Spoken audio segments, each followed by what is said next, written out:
the rich landowner who paid him with a dying horse.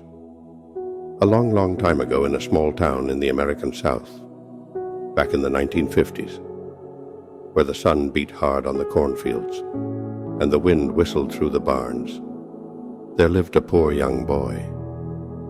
He was thin, with hands cracked from work and feet covered in dust. He had no father and no mother. They had died years before. All he had left was an old little house, made of worn wooden boards, that leaked when it rained and creaked when the wind blew hard. The boy spoke little. He had learned that when a poor man talks, no one listens.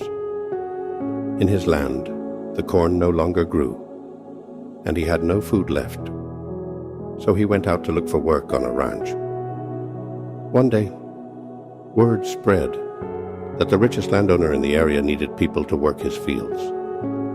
The boy heard about it and signed up right away. He walked under the blazing sun with an empty stomach, but with hope. When the landowner saw him arrive, he looked him up and down. He had clean boots, a big belly, and a mocking smile. The landowner despised the poor because he had once been one himself, and he remembered it with no affection. "And you think you're good for anything?"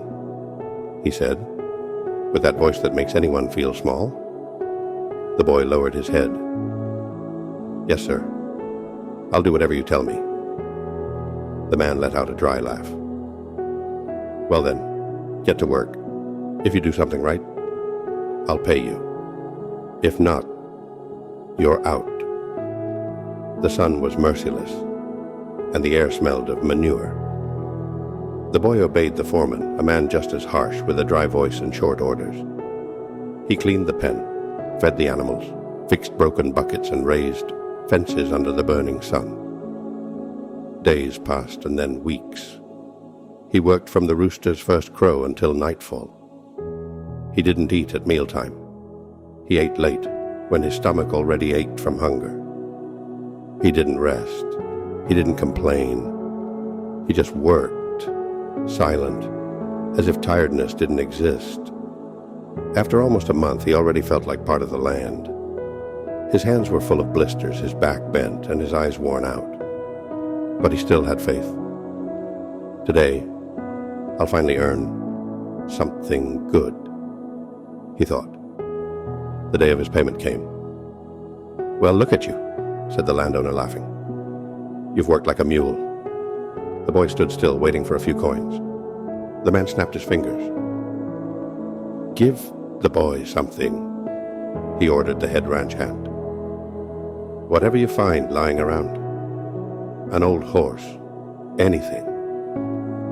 The landowner didn't even look at him. He turned away and kept talking to another man, as if none of it mattered.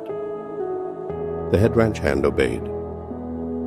He went to the corral and brought back a skinny, almost useless horse. Its ribs were showing. Its eyes were sad.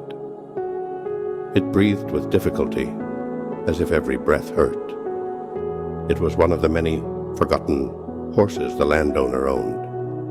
One he had ordered thrown out years earlier, after an accident in a race. No one spoke of it. The landowner didn't even remember its name. "There's your pay," the ranch hand said, pointing at the animal. "That's what the boss ordered." The boy stared, confused. He stepped forward and said, his voice trembling, "But I didn't work for a horse. I worked for money, to eat." The ranch hand looked down. "I just follow orders, son. If you want it, take it. And if not, leave it." The boy pressed his lips together, lowered his head, and grabbed the reins. He had never owned a horse, not even a weak one. So without saying a word, he took it with him.